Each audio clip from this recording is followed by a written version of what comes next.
नमस्कार दोस्तों, स्वागत है आप सभी का मेरे YouTube channel OP knowledge point में। आज हम लोग पढ़ेंगे फिजिक्स, और फिजिक्स में हम लोग का यूनिट चल रहा है ऑप्टिक्स, रे ऑप्टिक्स। ऑप्टिक्स का भी दो पार्ट्स है, रे ऑप्टिक्स और वेव ऑप्टिक्स। तो अभी हम लोग पढ़ रहे हैं रे ऑप्टिक्स, और रे ऑप्टिक्स के संबंध में मेरा ये वीडियो नंबर 5 है, सॉरी वीडियो नंबर 6 है। इसके पहले वीडियो 5 आ चुके हैं, अगर आप नहीं देखे हैं तो आप देख सकते हैं। काफी अच्छे तरीका से दोस्तों, बिल्कुल अलग तरीकाओं से समझाया गया है। आपको आज के बाद ऑप्टिक्स पढ़ने की जरूरत नहीं पड़ेगी। अगर आप मेरे वीडियो को देख लेंगे और आप नोट्स तैयार कर लेंगे तो आज के बाद आपको ऑप्टिक्स में कोई प्रॉब्लम रह ही नहीं जाएगा दोस्तों। तो चलिए शुरू करते हैं आज के वीडियो को। पहले आपको बता दें कि आज अगर आप मेरे चैनल को सब्सक्राइब नहीं किए हैं और मेरे चैनल पर नए हैं तो चैनल को सब्सक्राइब कर लीजिए। चलिए तो वीडियो को शुरू करते हैं। और आज का हमारा टॉपिक है गोलीय दर्पण में प्रतिबिंब का बनना। गोलीय दर्पण में प्रतिबिंब का बनना हम लोग कल के वीडियो में भी देखे थे, लेकिन कल कंप्लीट नहीं कर पाए थे। आज कंप्लीट करेंगे लोग।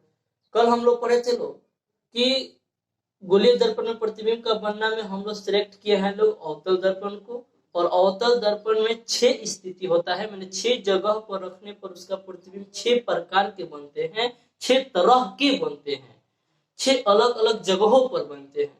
तो इनमें से हम लोग 2 केस को पढ़े हुए थे लोग। एक पहला केस पढ़े थे जब वस्तु को P और F के बीच रखे थे, उसका प्रतिबिंब जो था वह दर्पण के पीछे आभासी, सीधा और वस्तु से बड़ा बना था। दूसरा हम लोग पढ़े थे दोस्तों, जब वस्तु को F पर रखे थे, F यानी फोकस पर रखे थे, तो वस्तु का प्रतिबिंब अनंत पर बना था। यह प्रतिबिंब वास्तविक, उल्टा और वस्तु से बहुत बड़ा बना था दोस्तों। ये दोनों यूनिक, देखिए ऐसे तो 6 का 6 पोजीशन यूनिक है, आपको याद रखना है। चलिए तो आज तीसरा पोजीशन यानी कि थर्ड केस को पढ़ते हैं लोग। थर्ड केस में क्या है दोस्तों, देखिएगा। तीसरी केस जब वस्तु को रखा जाता है F और C के बीच, F और C के बीच, यानी फोकस और वक्रता केंद्र के बीच। तो देखेंगे फोकस और वक्रता केंद्र के बीच रखेंगे तो इमेज कैसा बनता है। हम एक अवतल दर्पण को ड्रॉ करते हैं। चित्र में आप देख रहे हैं एक अवतल दर्पण है, ये इसका मुख्य अक्ष है, यहाँ इसका ध्रुव P होगा, इधर इसका F होगा और इधर आपका C होगा, इधर आपका C होगा। ये देखिए, अब हम क्या करेंगे, वस्तु को कहाँ रखना है, F और C के बीच। चलिए दोस्तों रख देते हैं F और C के बीच। F और C के बीच रख दिए। इस वस्तु का इमेज दिखाना है तो 2 किरण खींचना है दोस्तों। अब जानते हैं कि किसी वस्तु का इमेज दिखाने के लिए 2 किरण को खींचते हैं। 2 किरण को खींचेंगे, एक किरण तो इस लेंगे हम मुख्य अक्ष के समानांतर। कल हम पढ़ा दिए थे कि 2 किरण कौन सा खींचना है, अगर नहीं देखे हैं वीडियो तो आप देख लीजिए, समझ में आ जाएगा। एक मुख्य अक्ष के समानांतर जो दर्पण से टकराने के बाद फोकस से होकर गुजरेगा। दूसरा ले लेते हैं फोकस के दिशा में आपतित किरण, जो आपको बताए थे कि जो फोकस के दिशा में आपतित होती है तो दर्पण से टकराने के बाद मुख्य अक्ष के समानांतर जाती है। तो ये दोस्तों मुख्य अक्ष के समानांतर जाएगा।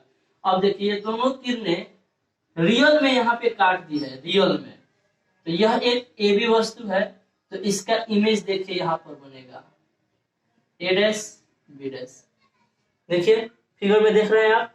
तो आप कह सकते हैं कि जब वस्तु को F और C के बीच रखते हैं तो उसका प्रतिबिंब दर्पण के सामने बनता है, दर्पण के सामने बनता है C और अनंत के बीच, C और अनंत के बीच। यह प्रतिबिंब वास्तविक होता है, उल्टा होता है और वस्तु से बड़ा होता है। यहाँ पर लिख देते हैं स्थान, प्रतिबिंब का स्थान, प्रतिबिंब का स्थान कहाँ है, दर्पण के सामने, दर्पण के सामने C और अनंत के बीच, अनंत के बीच। प्रतिबिंब की प्रकृति देखिए, प्रतिबिंब की प्रकृति ये क्या होता है, वास्तविक, उल्टा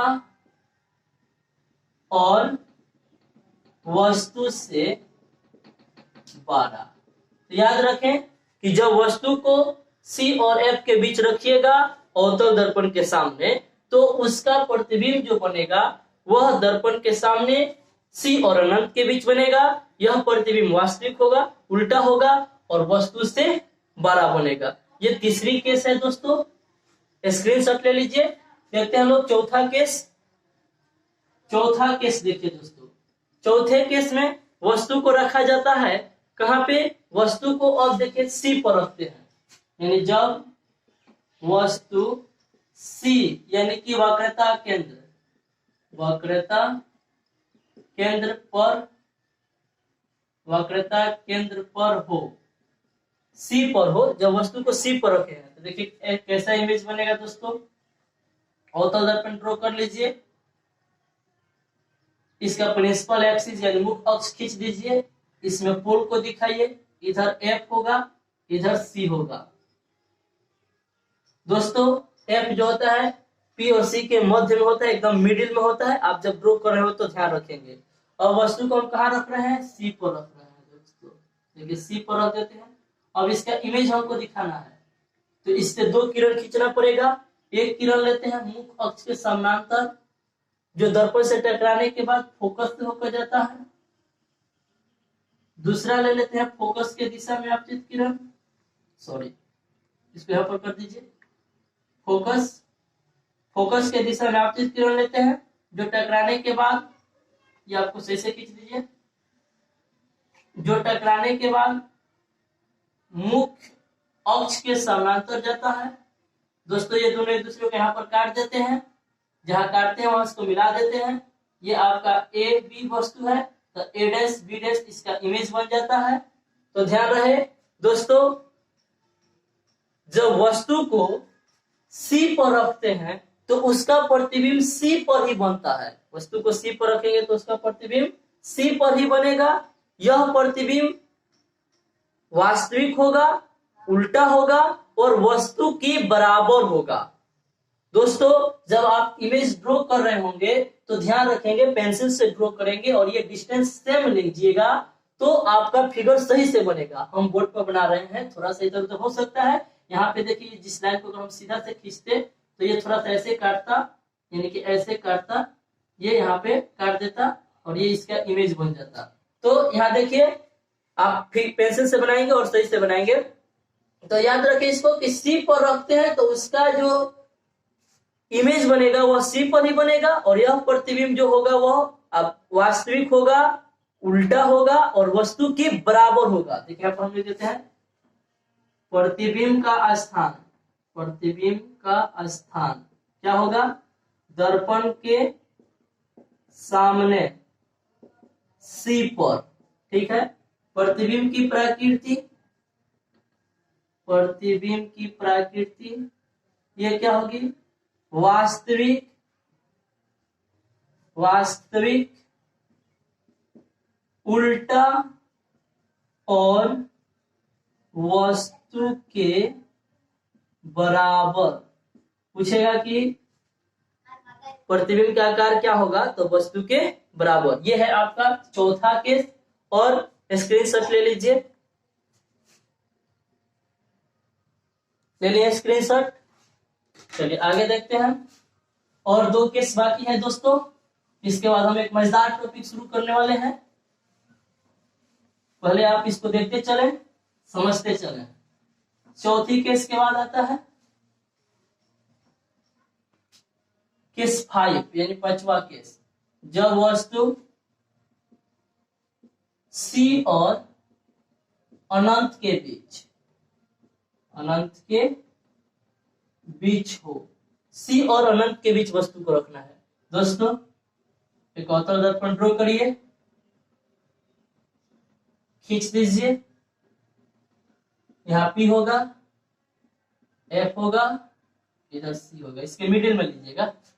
कहाँ रखना है? सी और अनंत के बीच। चलिए सी और अनंत के बीच वस्तु को हम रख दिए। इसका इमेज दिखाना है, दो किरण खींचेंगे, एक फोकस से होकर गुजर जाएगा, दूसरा फोकस के दिशा में ले लेते हैं, जो टकराने के बाद मुख्य अक्ष के समानांतर चला जाएगा। देखेंगे कि ये दोनों यहाँ पर काट दे रहा है। तो अगर ये ए बी वस्तु है तो ए डैश बी डैश इसका इमेज बन जा रहा है दोस्तों। तो आप पाएंगे कि जब वस्तु को सी और अनंत के बीच रखेंगे तो उसका जो इमेज होगा सी और एफ के बीच बनता है, और यह इमेज वास्तविक होता है, उल्टा होता है और वस्तु से छोटा होता है दोस्तों। ये देखिए हम डायग्राम के थ्रू इसलिए दिखा रहे हैं ताकि आपके दिमाग में ये बैठ जाएगा। लिखने के लिए तो हम भी एक काम करेंगे, दूसरों की तरह एक टेबल बना देंगे और आपको समझा देंगे, लेकिन इससे डायग्राम आपके दिमाग में नहीं बैठेगा। और एक बार डायग्राम आपके दिमाग में जब सेट हो गया ना दोस्तों तो ये कभी जाएगा नहीं। इसलिए समझते चले बढ़िया से। चले तो क्या लिख देते हैं, प्रतिबिंब का स्थान क्या होगा, दर्पण के सामने सी और एफ के बीच, दर्पण के सामने सी और एफ के बीच। प्रतिबिंब की प्रकृति देखिए, प्रतिबिंब की प्रकृति क्या होगा, वास्तविक होगा। वास्तविक प्रतिबिंब होता है तो उल्टा भी होता है, वास्तविक होगा, उल्टा होगा, और क्या होगा, वस्तु से छोटा होगा दोस्तों, वस्तु से छोटा होगा। और एक लास्ट पॉइंट, और यह है जब वस्तु को अनंत पर रखा जाए। यह है जी, जब वस्तु अनंत पर हो।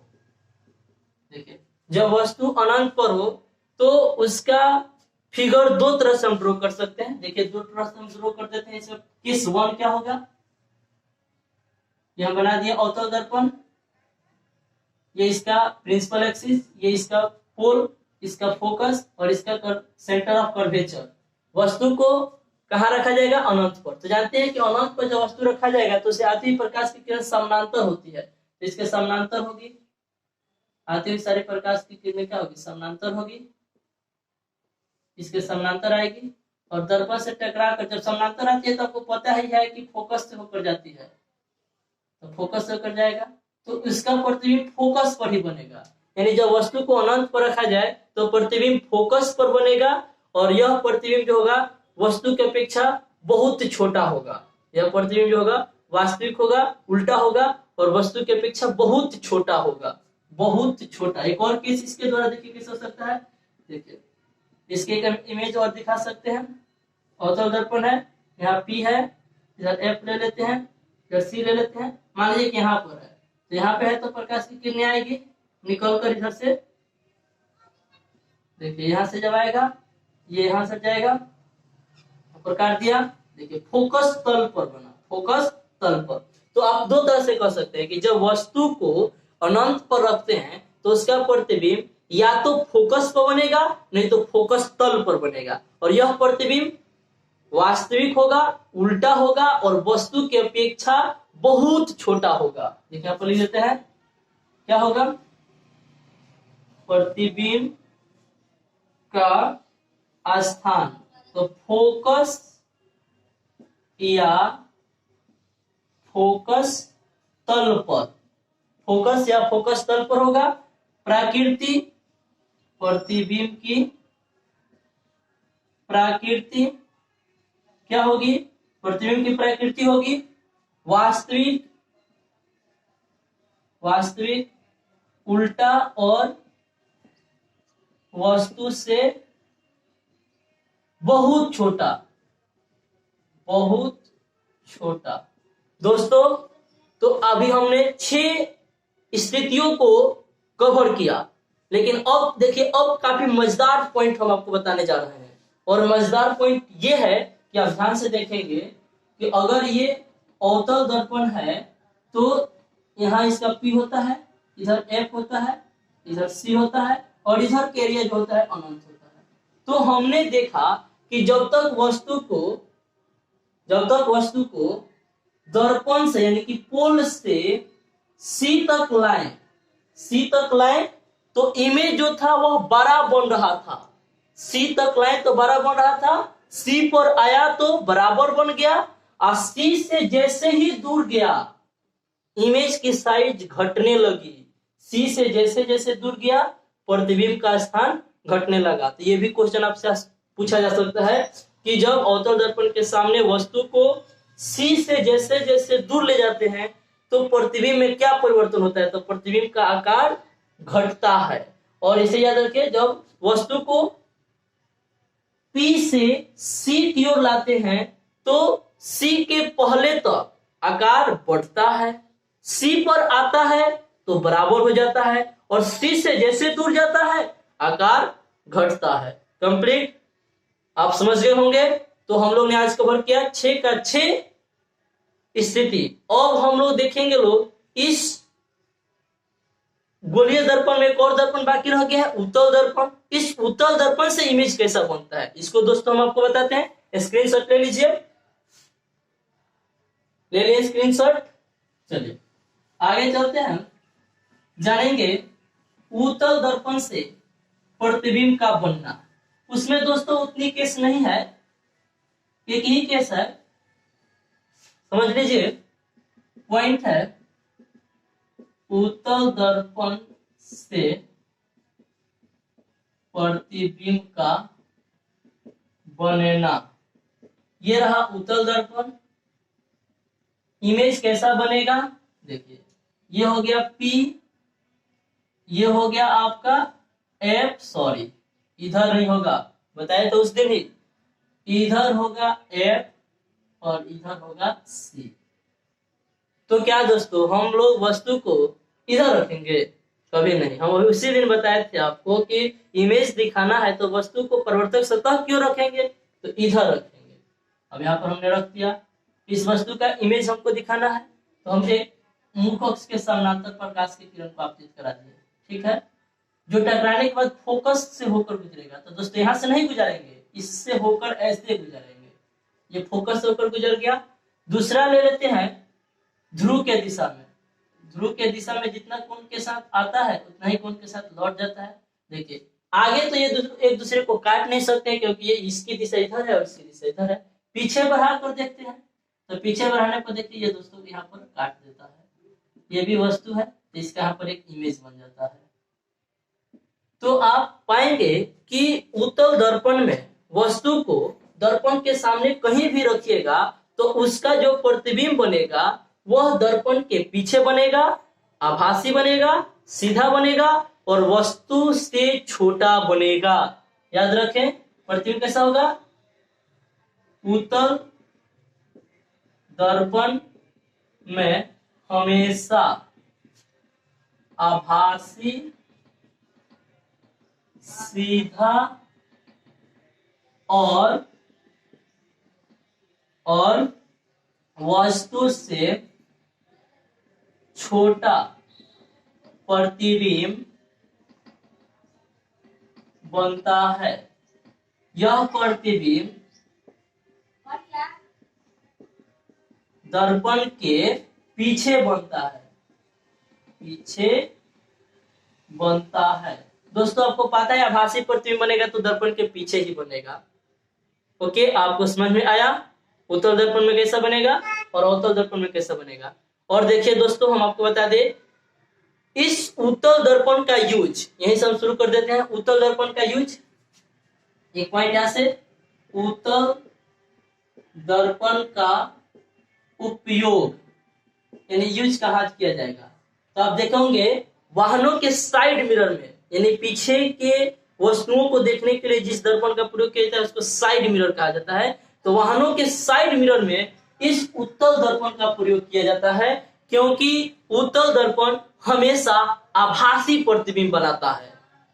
आप दोस्त कहेंगे कि आभासी प्रतिबिंब तो समतल दर्पण भी बनाता है, तो हाँ समतल दर्पण का भी उपयोग साइड मिरर में किया जाता है और होता भी है, लेकिन दोनों में डिफरेंस क्या है, तो समतल दर्पण का जो दृष्टि क्षेत्र है, पीछे देखने का जो एरिया है वह कम होता है और उत्तल दर्पण की जो दृष्टि क्षेत्र होती है वह ज्यादा होता है। इसलिए साइड मिरर के रूप में उत्तल दर्पण को बेस्ट माना जाता है समतल दर्पण की अपेक्षा। समतल दर्पण का दृष्टि क्षेत्र कम होता है जबकि उत्तल दर्पण की दृष्टि क्षेत्र अधिक होती है। इसलिए हमेशा उत्तल दर्पण का प्रयोग साइड मिरर में करना चाहिए। चाहे ज्यादातर जो बड़ी गाड़ियां हैं उन सभी गाड़ियों में उत्तल दर्पण का ही इस्तेमाल होता है। ऐसे जो आपका स्कॉर्पियो है, ब्लोरो है, मार्शल है, इन सभी गाड़ी में तो समतल दर्पण ही लगा हुआ है साइड मिरर में, लेकिन जो बड़ा बड़ा ट्रक वगैरह सब गाड़ी है उन सभी गाड़ियों में लगा रहता है आपका उत्तल दर्पण। क्यों लगा रहता है? क्योंकि यह आभासी प्रतिबिंब बनाता है, सीधा प्रतिबिंब बनाता है और इसकी दृष्टि क्षेत्र अधिक होती है, जिसके कारण पीछे के काफी क्षेत्रों को देखा जा सकता है। तो हम लोग ने देखा उत्तल दर्पण का उपयोग, आप उत्तल दर्पण का उपयोग याद रखेंगे। चलिए तो आगे देखते हैं, आगे देखते हैं दोस्तों अवतल दर्पण का उपयोग। अवतल दर्पण का उपयोग, देखिए अवतल दर्पण का उपयोग शेविंग मिरर के रूप में किया जाता है, यानी दाढ़ी बनाने में जो मिरर को यूज किया जाता है उसमें अवतल दर्पण का प्रयोग किया जाता है। क्यों? देखिए अवतल दर्पण जो है वह वास्तविक प्रतिबिंब बनाता है और बड़ा प्रतिबिंब बनाता है। तो जब बड़ा प्रतिबिंब बनाएगा तो चेहरा साफ दिखेगा, जिससे हजाम को दाढ़ी बनाने में आराम रहेगा। ऐसे तो समतल दर्पण का भी इस्तेमाल किया जा सकता है। तो एक याद रखें, अवतल दर्पण में अवतल दर्पण का जो उपयोग है वह दाढ़ी बनाने में किया जाता है। और जब दाढ़ी बनाने में उपयोग किया जाता होगा तो वस्तु जो चेयर लगाया जाता होगा दोस्तों, चेयर यह होता है पी और इधर होता है एफ और इधर होता है सी। तो जो चेयर होता है उस चेयर को पी और एफ के बीच बैठाया जाता है, पी और एफ के बीच, क्योंकि दोस्तों आप जानते हैं कि पी और एफ के बीच ही आभासी प्रतिबिंब बनता है, आभासी प्रतिबिंब। इसलिए जब इसका प्रयोग हजामती के रूप में किया जाता है तो चेयर को फिक्स किया जाता है पी और एफ के बीच, नहीं तो बाकी अदर कहीं भी लगाइएगा तो वास्तविक प्रतिबिंब बन जाएगा जो उल्टा। तो कैसे बन पाएगा दोस्तों हजामत? नहीं ना बन पाएगा। इसलिए एक यूज याद रखें कि इसका प्रयोग दाढ़ी बनाने में किया जाता है और उस समय चेयर को पी और एफ के बीच में फिक्स किया जाता है। समझ गए? चलिए दूसरा यूज कहाँ है इसका? दूसरा यूज होता है डॉक्टर के द्वारा रोगियों के नाक, कान, गला की जांच करने में इस अवतल दर्पण का इस्तेमाल किया जाता है।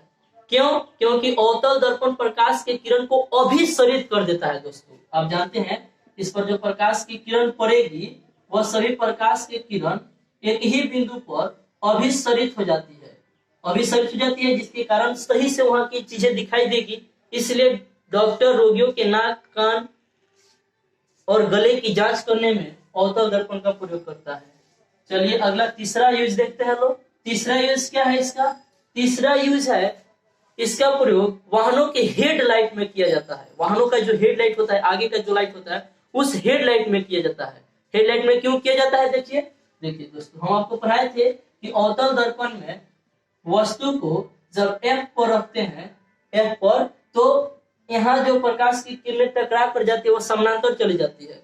तो जब अवतल दर्पण का प्रयोग हेडलाइट में किया जाता है तो बल्ब को फोकस पर फिक्स किया जाता है, बल्ब को फोकस पर फिक्स किया जाएगा और जब प्रकाश की किरणें यहाँ से निकलेगी और दर्पण से टकराएगी तो टकराने के बाद समानांतर लौटेगी। जब समानांतर जाएगी तो समानांतर प्रकाश की किरण जाएगी तो ज्यादा दूरी तक दिखाई देगा। इसलिए अवतल दर्पण का प्रयोग वाहनों के हेडलाइट में किया जाता है और जब हेडलाइट में किया जाता है तो उस समय बल्ब को उसके फोकस पर फिक्स किया जाता है, फोकस पर। एक और उपयोग इसका, चौथा उपयोग देखते हैं। चौथा उपयोग है, और ये चौथा उपयोग है आपका इसका सोलर, जो सोलर होता है ना, सोलर भट्ठी में इसका उपयोग किया जाता है। सोलर भट्ठी में इसका इस्तेमाल करेंगे, ऐसे लगा दिया जाता है, जब प्रकाश की किरण आएगी तो टकरा कर इस पर आ जाएगी। सारी प्रकाश की किरण जब इस पर आ जाएगी तो यहाँ पर क्या हो जाएगा? सौर ऊर्जा ज्यादा होगा। तो एक सोलर भट्ठी में भी इसका इस्तेमाल किया जाता है। दोस्तों तो हम लोग ने आज कंप्लीट किया गोलीय दर्पण और गोलीय दर्पण के द्वारा बनने वाले प्रतिबिंब और इनसे जुड़ी हुई सारे पॉइंट को हम लोगों ने कवर किया। अब दोस्तों आपसे कोई ऐसा टॉपिक ना होगा गोलीय दर्पण से संबंधित जो आप नहीं बना पाए। आप सारे पॉइंट को कवर कर लिए हम लोग। अब हम लोग का अगला पॉइंट आए, पहले हम इस दर्पण में ही कुछ पॉइंट्स को और पढ़ लेते हैं, फिर आगे चलेंगे। देखिए दोस्तों, हम आपको कल के वीडियो में बताए थे कि गोलीय दर्पण में जो वक्रता त्रिज्या होती है वह फोकस दूरी की आधी होती है। जैसे आप देखेंगे ये P होता है, इधर F होता है, इधर C होता है। इसके बीच की दूरी फोकस दूरी कहलाती है और इसके बीच की दूरी वक्रता त्रिज्या R कहलाती है। तो फोकस दूरी F जो होता है वक्रता त्रिज्या की आधी होती है। इस पर आपसे क्वेश्चन पूछा जा सकता है, आपको देगा कि एक गोलीय दर्पण की फोकस दूरी जो है 40 फोकस दूरी 40 सेंटीमीटर, तो वक्रता त्रिज्या क्या होगी, तो डबल। वक्रता त्रिज्या फोकस दूरी के डबल हो जाता है तो आर का मान हो जाएगा 80 सेंटीमीटर। अगर कहेगा कि एक गोलीय दर्पण की वक्रता त्रिज्या 70 सेंटीमीटर है, वक्रता त्रिज्या 70 है, तो आपसे पूछेगा कि फोकस दूरी, तो फोकस दूरी उसकी आधी होगी ना, तो यह हो जाएगा आपका 70/2 यानी कि 35 सेंटीमीटर। तो आप समझ गए, जब फोकस दूरी दिया रहे और वक्रता त्रिज्या बताना हो तो डबल कर देंगे, जब वक्रता त्रिज्या दिया रहे अब फोकस दूरी बताना हो तो आधा कर देंगे। ये पढ़े थे लोग। चलिए इसके बाद हम आपको एक और पॉइंट बताए हुए थे कि ये जो आपका अवतल दर्पण है, अवतल दर्पण में सभी चीजें जो होती है बाईं तरफ होती है और उत्तल दर्पण में सभी चीजें जो होती है वह राइट साइड की तरफ होती है, दाहिने साइड होती है। तो उत्तल दर्पण में आर या एफ जो होता है वह पॉजिटिव में होता है और अवतल दर्पण में जो होता है आर या जो एफ होता है वो निगेटिव में होता है। तो कभी कभी दे देगा, आपसे पूछ लेगा कि एक गोलीय दर्पण की फोकस दूरी -20 सेंटीमीटर है, तो यह कौन सा दर्पण है, तो किस दर्पण की फोकस दूरी माइनस में होती है, अवतल दर्पण, तो हो जाएगा अवतल दर्पण। ये क्वेश्चन पूछा जा सकता है। चलिए आप ये बना लेंगे। अगला पॉइंट एक आएगा इसमें, वह होगा दर्पण सूत्र। अगला पॉइंट एक आएगा जो होगा दर्पण सूत्र। दर्पण सूत्र, और दर्पण सूत्र को बताने से पहले हम आपको एक चीज के बारे में बताना चाहेंगे और वह आपको समझना होगा सही से कि कोई भी वस्तु, कोई भी दर्पण हो, वस्तु को हमेशा परावर्तक सतह के सामने ही रखना है। तो आप देखिए ये आपका उत्तल दर्पण, ये आपका अवतल दर्पण, ये उसका मुख्य अक्ष, ये इसका मुख्य अक्ष। ध्यान से देखिएगा दोस्तों, यहाँ से सारा ये अगर समझ में आ गया सारा न्यूमेरिकल प्रश्न सही होगा। ये होगा आपका F, इधर होगा C, इसमें इधर होगा F और इधर होगा आपका C। देखिए वह इसमें वस्तु को यहाँ रखेंगे, इसमें वस्तु को यहाँ रखेंगे, ठीक है, क्योंकि इसका प्रवर्तक सतह इधर है, इसका प्रवर्तक सतह इधर है। तो चाहे वह उत्तल दर्पण हो या वह अवतल दर्पण हो, दोनों में वस्तु जो रखा जा रहा है वह किस साइड रखा जा रहा है, बायां साइड रखा जा रहा है। यानी कि वस्तु दूरी जो होगी हमेशा, वस्तु दूरी जो होगी वो हमेशा निगेटिव होगी। आप देखिए इस दर्पण से जितना दूर पर वस्तु को रखेंगे ना, इसी को कहा जाएगा वस्तु दूरी। वस्तु को दर्पण से जितने दूरी पर रखा जाता है उसी को कहा जाता है वस्तु दूरी। और वस्तु दूरी को यानी ऑब्जेक्ट डिस्टेंस को u से लिखा जाता है और u जो होता है यह ऑलवेज निगेटिव होता है, ऑलवेज निगेटिव, याद रखें ये होगा ऑलवेज निगेटिव। दूसरा होता है प्रतिबिंब दूरी, ये क्या होता है, ये होता है इमेज डिस्टेंस। ये देखिए क्या होगा, तो कहता है कि दर्पण से जितने दूरी पर इमेज बनता है वह कहलाता है इमेज दूरी, यानी कि आपका प्रतिबिंब दूरी। और प्रतिबिंब दूरी अगर आभासी प्रतिबिंब बन रहा है तो वह इस साइड होगा, पीछे बनेगा। तो अगर आभासी प्रतिबिंब बन रहा है तो इमेज डिस्टेंस जो होगा वह आपका पॉजिटिव होगा। यहां पर देते हैं आभासी प्रतिबिंब के लिए प्रतिबिंब दूरी, इसको भी से सूचित कहता है। भी जो होगा आभासी प्रतिबिंब के लिए प्रतिबिंब दूरी भी क्या होगा, पॉजिटिव होगा। और वास्तविक प्रतिबिंब के लिए, देखो वास्तविक प्रतिबिंब इधर आ जाएगा सामने, और सामने का चिन्ह क्या है, निगेटिव है, तो वास्तविक प्रतिबिंब के लिए v का मान माइनस में आएगा, v का मान माइनस में। u हमेशा नेगेटिव, v जो है आभासी प्रतिबिंब के लिए पॉजिटिव, वास्तविक प्रतिबिंब के लिए नेगेटिव। और तीसरा चीज आता है फोकस दूरी, उत्तल दर्पण के लिए, उत्तल दर्पण में फोकस दूरी f जो होगा वह पॉजिटिव होगा, उत्तल दर्पण में पॉजिटिव। और अवतल दर्पण में फोकस दूरी f जो होगा वह निगेटिव होगा। इसको याद रखना है, इसको हम लिख भी देंगे या यहाँ से आप नोट कर लीजिए, आप समझ गए होंगे, अपने कॉपी पर नोट्स बना लेंगे और पढ़ाएंगे हम आपको दर्पण सूत्र, स्क्रीनशॉट ले लीजिए। चलिए दर्पण सूत्र क्या कहता है, देखिए कहता है किसी